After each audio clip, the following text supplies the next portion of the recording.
High, এইস কিচেনের বন্ধুরা, আজ আমি বানাবো ছোলার ডালের দই বড়া। অপূর্ব স্বাদের এই দই বড়ার রেসিপি চলুন দেখে নেওয়া যাক।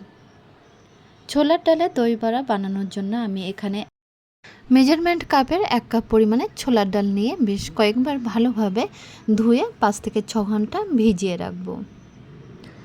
দেখুন 5 থেকে 6 ঘন্টা ভিজিয়ে রাখার পরে ডালটা কিন্তু অনেকটাই ভিজে গেছে আর নরম হয়ে গেছে। একটা টিপে আমি দেখিয়ে দিচ্ছি। দেখুন খুব সুন্দরভাবে নরম হয়ে গেছে। এখন জলটা ঝরিয়ে নেব। তারপরে একটা ব্লেন্ডার জারের মধ্যে দিয়ে এখানে দিয়ে দিচ্ছি একটা কাঁচা লঙ্কা আর কয়েক টুকরো আদা। তারপরে দিয়ে দিচ্ছি ছোট চামচের 1 চামচ মতো বিট লবণ দিয়ে বেশ ভালোভাবে মিহি পেস্ট করে নেব। পেস্ট করা হয়ে গেছে।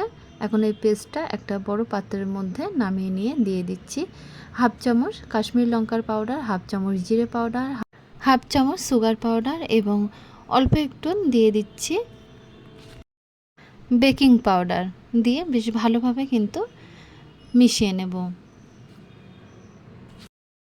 তারপরে কয়েক মিনিট ধরে খুব সুন্দরভাবে হাত দিয়ে কিন্তু ফেটিয়ে নিতে হবে।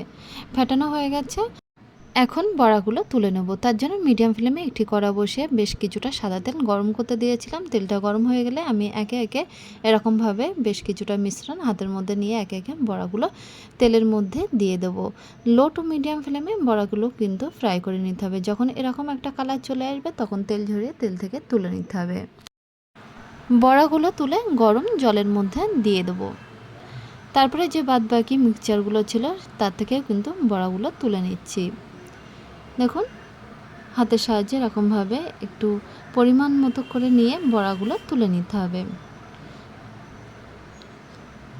বড়াগুলো কিন্তু গরম জলে খুব সুন্দরভাবে ফুলে যাচ্ছে আর নরম হয়ে যাচ্ছে।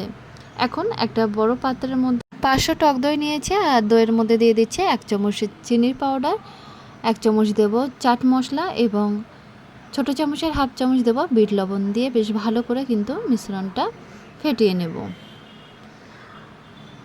মিশ্রণটা যেহেতু একটু ঘন হয়ে গেছে এজন্য আমি অল্প একটু জল অ্যাড করলাম, করে আবারও মিশ্রণটা ভালোভাবে মিক্সড করে নিলাম। আর এদিকে বড়াগুলো 10 থেকে 15 মিনিট গরম জলের মধ্যে রেখে দিয়েছিলাম। বড়াগুলো কিন্তু অনেকটাই ফুলে গেছে আর নরম হয়ে গেছে।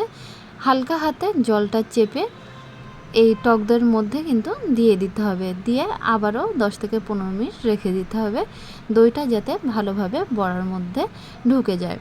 দেখুন খুব সুন্দরভাবে ছোলার ডালের দই বড়া কিন্তু তৈরি হয়ে গেছে। ওপরে একটু হালকা করে কাশ্মীরি লঙ্কার পাউডার আর কোচানো ধনিয়া পাতা ছড়িয়ে দিলেই কিন্তু টেস্টটা আরও বেশি ভালো লাগবে। একটা কেটে আমি দেখিয়ে দিচ্ছি কতটা সফট হয়েছে। দেখুন খুব সুন্দরভাবে তৈরি হয়ে গেছে আর এটা খেতে অনেক বেশি টেস্টি। ছোলার ডালের দই বড়া কেমন লাগলো অবশ্যই কমেন্টে জানাতে ভুলবেন না।